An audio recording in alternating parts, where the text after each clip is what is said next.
When it comes to building a great budget PC, nothing beats the flexibility of the AM4 platform.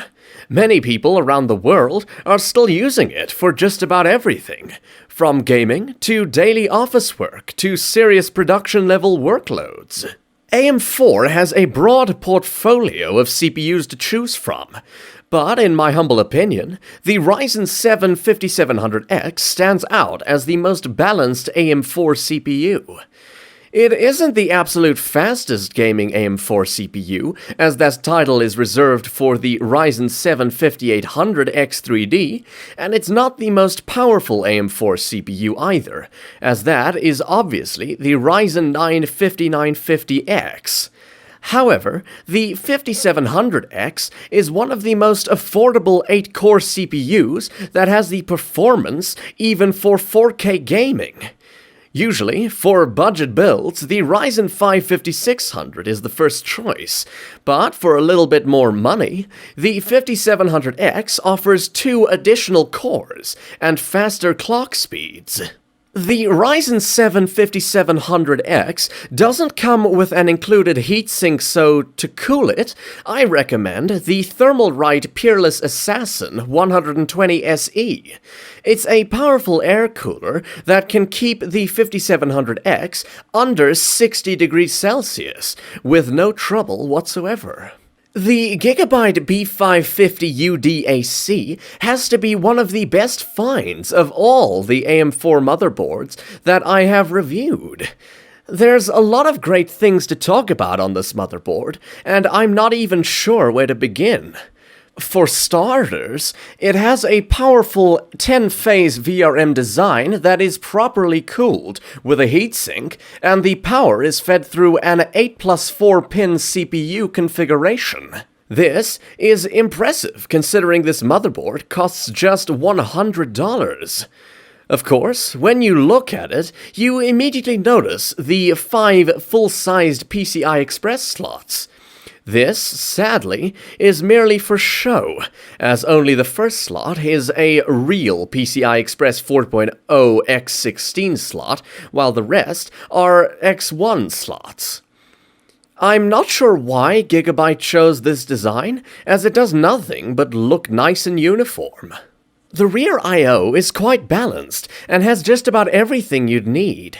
It has 4 USB 2.0 Type-A ports for peripherals, Wi-Fi 6, HDMI 2.1, 2 fast USB 3.2 Type-A and 1 Type-C ports, and a BIOS Q flash button. Needless to say, this is quite a jam-packed motherboard for a very low asking price. Since this motherboard needs DDR4 RAM, I went with a safe and sound option, the TEAMGROUP Vulcan Z 16GB kit.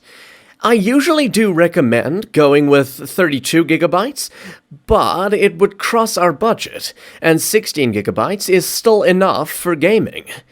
This kit is also fast and runs at 3600 MHz CL18, so don't expect it to slow down anytime soon. The SSD has a much bigger impact on the overall speed of the PC anyway, and luckily there is almost no bad option here. The best SSDs perform their best and cost less, which is why I went with Crucial P3 Plus 1TB. It's always my first choice when it comes to PCI Express 4.0 SSDs because it is actually a great drive that is always available for cheap. For the GPU, I went with the XFX Speedster Swift 309 Radeon RX 6700 XT, as nothing else quite signifies what it means to be fast and cheap.